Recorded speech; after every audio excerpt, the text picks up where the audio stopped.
Welcome to another new school year. This year will certainly, I'm sure, be full of new adventure and a lot of uncertainty. But I want to start by saying thank you to all of you who have taken the time and the effort to make opportunities for your kids.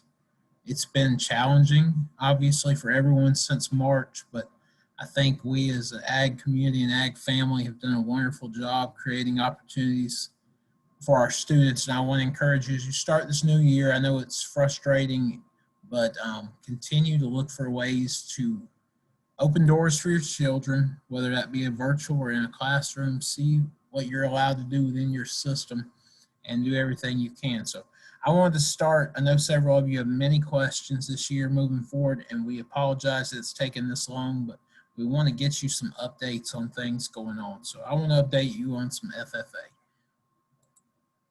So first update is the 92nd Alabama FFA State Convention, which we had to hold virtually this year. Will debut on our YouTube channel and on the state website starting on September 21st. And we're planning to release a session a day. There will be 6 sessions. So I'm going to assume they'll either run that Monday through Saturday or that Monday and then pick up the last episode the following Monday. These will be pre-recorded and they will be available through those avenues. Students will have chances to win prizes. Our title sponsors, Alabama Farm Credit and Alabama Ag Credit, are providing some really cool prizes for students to win, and they'll learn about details of how they can win through our social media in a few weeks, as well as in those sessions. So we'll have some drawings and prizes sent out there. And I want to encourage you, though, this is unorthodox. This is new for everyone. The kids, the state officer team from last year worked really hard to put this together. It's been a new challenge for everyone. Definitely not how I saw my first state convention on staff as going, but we're really proud about the work that those kids have done, and I think you're going to be really pleased. And it's something right now that you can use. I truly believe it's going to be very much something with our virtual world we're living in, something you can use with your students, whether they are in person with you or whether you were doing everything remotely and virtually in your school system. This is going to be a great tool for you to use in September and beyond. So some things I'd encourage you to do: promote it on social media with your students. If you have a chapter, Facebook, Instagram, or whatever, promote that the state convention's coming up. Our state officers are going to start promoting that next month. So we encourage you to share those things and create opportunities. If you're able to have kids together, have a watch party at the school. Bring your FFA officers together or your members and maybe have a watch party or do a virtual watch party with them on Zoom. There are a lot of opportunities there to build some camaraderie among your officers and your members and enjoy our convention.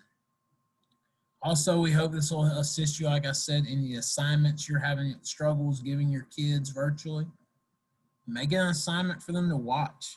Make it an assignment for them to enter to win those prizes. Have them write up something about what they liked about that session. Each session is going to have its own unique spin. We're going to have those RAs in every session. We're going to have keynote speakers. We're going to have some new features where we highlight some members and chapters. So we're really excited about what we have. So use that to your advantage. And again, encourage them about the giveaways. They can win. Alabama Ag and Farm Credit are going to give away 12 prize packs this year. And they're in the form of a cool Yeti bucket full of all kind of FFA and farm and ag credit swag. So please encourage them to get involved with that. Our district and state contests, first off, thank you for those of you who participated this past year in virtual contests. That was very much a new challenge for us, but we're very pleased with the way they came off. We're pleased that you got involved and got your kids involved and that we were able to provide some kind of opportunity. While not ideal, it was a great opportunity to keep students engaged. So we're proud for that. And moving forward this year, here's what our plan is. Right now, all fall contests, which would affect mostly the Central and South District with forestry, land, and livestock, those are going to be postponed to the spring. For the North District, land will more than likely be postponed to the spring right now. We do that with the hopes that things will loosen up, travel might be able to happen, that we might can hold those in person. We plan to probably do those contests outside of the normal contest days. So it may end up being 2 contests in the spring, 2 different days. We're going to look at that and play that as we have more information from you and your school districts about what's allowed for travel. State Dairy, as of this moment, is still on, and it will be held. The Dairy Quiz Bowl will be held October 11th, and the actual dairy evaluation contest in Montgomery on October the 12th. You can find registration information on the website. So if you have a team and you're able and your school's allowing it, we encourage you to participate in that. Now, as far as a big picture plan for district and state contests this year, and as well as convention, our plan A, the ideal plan that we are hoping for, and we will hold out as long as we can to try to make happen, is that we have a traditional year, that we have those in-person contests for both district and state events. If at the point of no return we see that that's not going to be a possibility, plan B would be to go to a virtual district contest. We would do something very similar to what we did this summer, and we would do that among the 3 districts to get qualifiers, with the hope that we could, by summertime, by June, have that in person. If nothing else, that we have a limited number of teams showing up, that we could arrange something for social distance. Again, all that will depend on where we're at in our world at that time, as well as what standards have been put in place at your school systems in relation to travel. And then plan C, which is obviously what we don't hope for, but is we know from this year an option, is that all contests and convention will be held virtually again. We're hoping for A, but we have a plan in place for everything. While we're talking about contests, the one thing I want to encourage you and urge you to make sure about is we are doing membership checks now on contests. Every student you bring to contest, when you pre-register them, their membership is checked. And if they are not sitting at the state level in FFA on the roster, they are ineligible. That will disqualify them from competition. We checked this past summer, and we had several instances where students were not members of their chapter they were participating with, and those scores had to be dropped. So we can't stress you enough. It's not enough just to go put your membership in an AET and send it to FFA. That leaves it at a local level. If it's at a local level, it is not submitted to nationals. Therefore, it is not submitted to us at state, and they are not eligible to compete. So it's very important that you get your members put in on time and that they are eligible. Otherwise, their scores will not count. Contests and awards, there will be several updates to the existing contest and awards booklets. These will be finalized by November 1st. We're just looking at things that need clarification, slight changes that need to be made. We're hoping to add several new contests or expand some of the ones we have. We're looking at things like employability skills, expanding discussion meet, possibly expanding aquaculture back down to the districts, agronomy. There's several things we're looking at, and we want to offer as many opportunities for our students as possible. So those changes, once again, will be updated and made on the website by November 1st. We also, as it's been mentioned in the past, we have a great need for contests and award committees. As teachers, we need your help in running these contests. And I know as a teacher, there's no one that knows these contests better than you.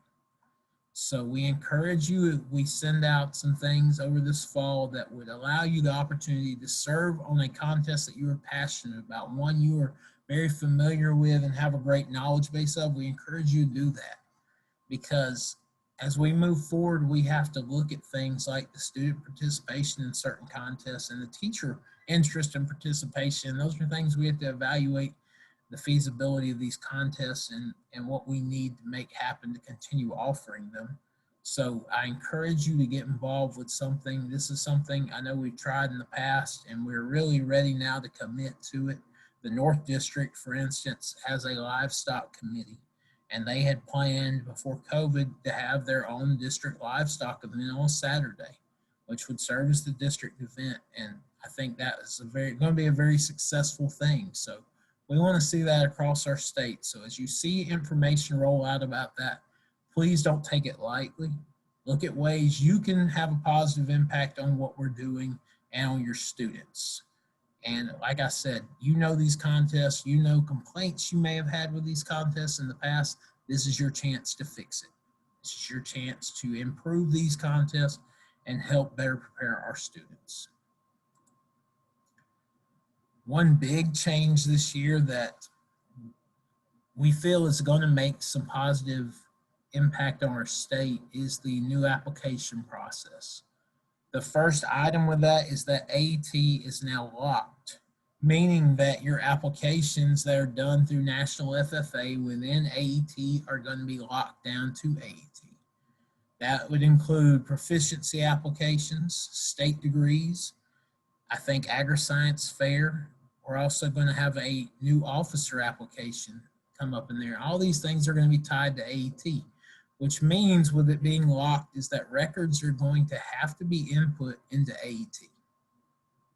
They've got to be kept up by students, and this is going to encourage our students to keep better records. As long as ag education has been around, one key component is that record keeping component of a supervised agriculture experience.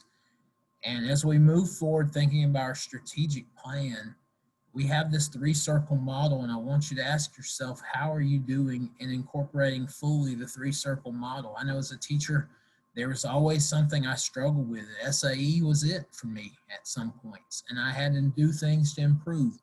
So we're going to be starting to share these resources with you to hopefully help you improve. But we've also, back to record books, we've got to kind of stay with the times. Technology is here, it's not going anywhere. That's where our students are, and meeting our students there, AET does a great job of allowing them to keep accurate records. So with our strategic plan that Mr. Chamness has shared, where we have an SAE Monday, 3 days of instruction, and an FFA Friday, this is going to be key that on those SAE Mondays, you let kids go in and put in their student records. Let them go backdate their records for the last 2 years. Let them get their AET accounts up to par with where they need to be. And that's a great opportunity, and I believe that's a great plan for instruction. I know in the classroom, if I was in the classroom still, that is definitely how I would want to do it. So while this may seem like it's going to be a little work, it is, but it's going to, in the long run, improve our application process. It's going to improve some things that have been lacking, and it's something other states have done and seen a great improvement with. So we don't ever want to be behind. We always want to be moving forward. So while this may seem like a difficult decision, it is, it's going to, in the long run, it's going to be helpful in incorporating and doing the things we need to be doing with our students, which is teaching them those proper skills of record keeping. So we're excited about the potential. I know there's a lot of fear and there's a lot of uncertainty, I'm sure, as a teacher. I know there would be for me, and because of that, we are working hard over the next 2 months to put out videos that will walk you through every step of how AET connects with each application. So for proficiencies, for example, we will put out a video that says this is how you put a student record in to transfer to page whatever of your application. And we will walk you through each application and give you examples in those videos, and we will try to keep those videos brief and in different parts. So you may have a proficiency that has 20 videos of how to, but you can go to the 5 to 10 minute video you need for the part you're working on. We'll do that for our state degrees. We'll do that for our agri-science fair. We'll do that across the board because we want to make sure you are well equipped to make this change. We don't want to just throw you out there and not help you with this. So we are working hard. That will be out by, like I said, hopefully by November 1st at the latest for this, to allow you plenty of time to be getting your awards and applications in order. Some other new features we are excited about with AET is we now have online application grading capability, just like National FFA has. This is going to do a few things. The one thing I think I'm most excited about, and hopefully you are, is this will eliminate the need for paper applications. You will no longer have a need to submit anything to us at the state level on paper. So all those mailing deadlines and getting it postmarked on time and getting it to us, it's going to eliminate the need for that. Everything will be submitted online through AET and the National FFA Application Center, and we will have access to that. We will start communicating by email when you get something ready and say, I am done, I'm submitting my, my student's proficiency application. Will you please check it? And we will do that, and that will eliminate the need for the paper trail. And it's just a very convenient system. It's going to allow us to improve our grading of applications, and it's going to make life much more efficient. And that is something we're about, is efficiency and doing things the best possible way. And I personally have used this application grading at National FFA when I judge proficiencies. It's very effective. And it's going to help our processes and allow us to have more eyes go on an application. So we're excited about how that's going to help improve your students' application process.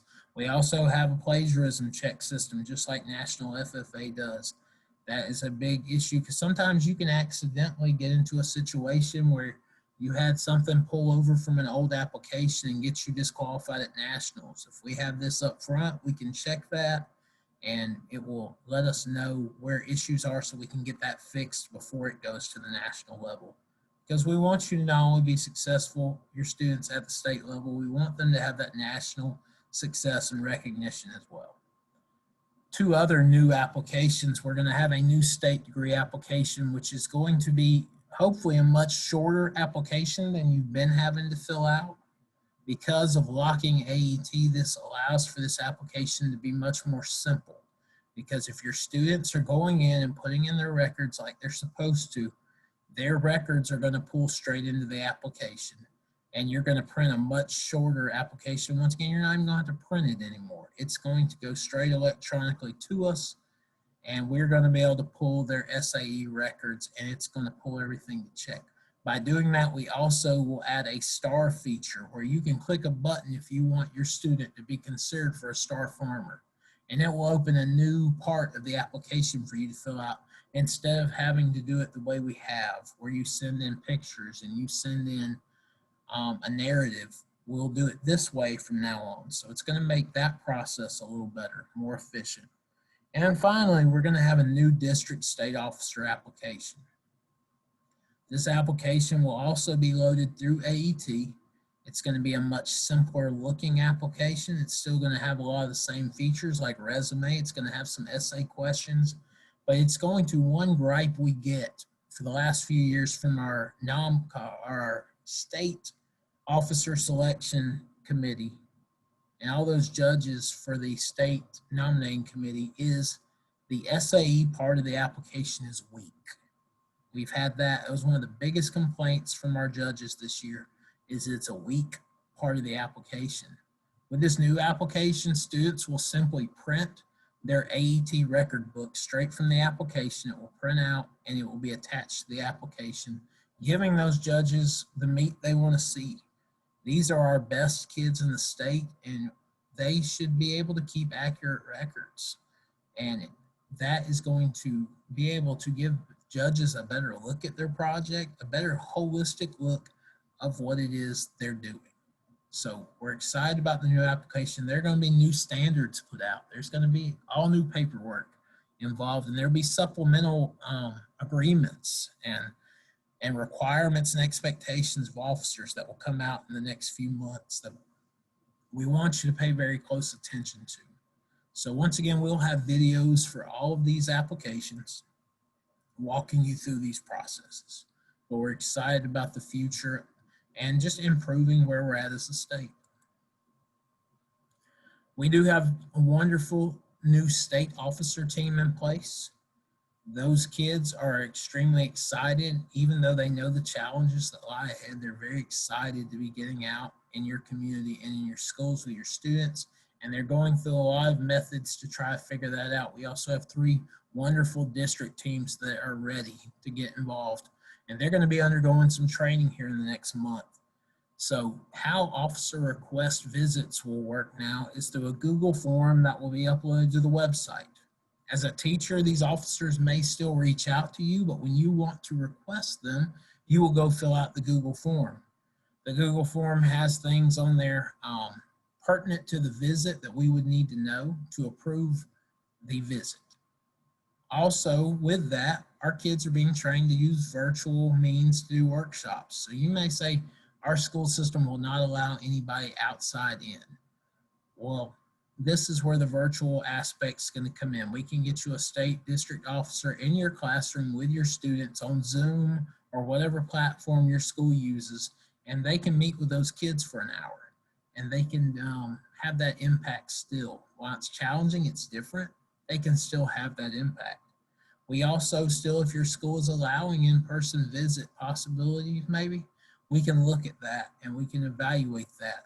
Our policy for that, though, is going to be this. If your school and you want an officer to come visit your school in person, we have to have administrative approval from your school. That can be an email to me. It can be on a letter to us, but I need that sent saying that, yes, we approve for this student to come in, and we need them to provide local guidelines, like they need to come straight to our office, sign in, go straight to the ag department, come back and sign out. Just, they need to provide to us what they expect of that student so we can tell them how to maintain social distancing, and we can best prepare them, and we can follow your school's guidelines. We'll get that from your school. We'll also have to get that from the visiting officer's school. So if one officer's school system says no, we may can move on to another one whose school system is saying yes, they can if they follow the correct guidelines. So that will be on the website soon. We'll do a tutorial on how to fill that out as well.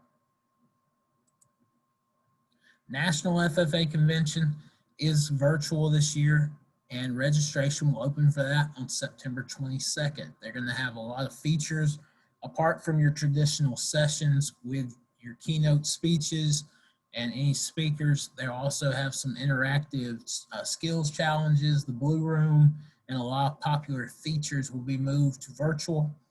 And you can find details on the website. You can find the licensing. I think the most it gets up to is about $250 for a school, for a chapter. So you can purchase that license for your whole chapter and view and interact among the convention. So go to the National FFA website to their National Convention page for more details there. But if you have a team that won a state contest this year, you may have gotten a certification email. Please fill that out. That's simply telling FFA that you need a plaque. And you will keep your eligibility into next year as we outlined previously in the year. JLDC, Joint Leadership Development Conference, is going to be virtual as well later on in the year. We are working very diligently at the department on that and providing a very good experience for your students. Again, I think they're going to be looking at a flat rate per chapter that allows all your students to be involved. So this is a great time to maybe get more students involved, get them excited. Even if they're at home, once again, virtually, you can give them a license code, get them involved, whether they're with you at school or not. And hopefully this allows you to impact more students than traditionally, because you may have only took 6 or 7 kids to JLDC every year. Now you have the potential to have 30, 50, 100 kids involved. So we encourage you, as I believe released information specifics will be released around September 1st. So be on the lookout on social media and your email for more information about JLDC. I want to commend some of our teachers in the state for really stepping up this summer. COOWs had to be canceled. That's very disappointing for our district officers, but we had a group of teachers that you see here below that really stepped up, created a wonderful virtual platform and resource in Google that has been made available to all of you across the state. And we encourage you to use that material. Now's a perfect time. There's some great resources in there you can use in your classes. So I just want to take a moment and say thank you to these wonderful teachers and individuals who didn't have to do this, but they wanted to make a difference for students. And that is truly what is wonderful about ag education, ag educators. So thank you from the bottom of my heart to all of you for going above and beyond and providing these great resources when you didn't have to, and when it was difficult, it was a challenge, but you see the big picture and you're providing that big picture for everybody else. So we thank you so much for doing that. And if you don't have access to that, please reach out to me and I will send you the link. So if you're a new teacher watching this, send me an email, let us know. And if you are a new teacher, make sure we know where you're at, and we can get you some information to help you be successful. So that is my big FFA updates. If you have any questions, please reach out to me. My email is jerad.dYESS@alsde.edu. You can reach out to me, Colin or Andy, and we're happy to help you. But again, I want to say thank you. I can't imagine the challenges that you're going through. We've had challenges as well, but I can't imagine the challenges you're feeling in your classes, in your school systems right now. And we want to thank you from the bottom of our hearts for going above and beyond, making sure that you've probably lost a lot of sleep these last few weeks in getting ready for this school year. But we commend you for the hard work you're doing. We're commending you for not giving up on your students and remembering that's why we do what we do, to offer opportunities to our students. So we thank you. We're working hard to get you some resources out there just as quick as possible. So please keep an eye on the resource page of the website, on our YouTube channel, and look for all those other resources I know Mr. Chamness has been sharing. And anything we can do to help, please don't hesitate to reach out. But again, thank you. I know we're going to have a good year despite the challenges. We're going to find new ways to conquer and to grow, and we're going to get back to normal hopefully real soon. And I can't wait to see all of you at some events. But thank you from the bottom of our hearts again, and we hope you have a wonderful year.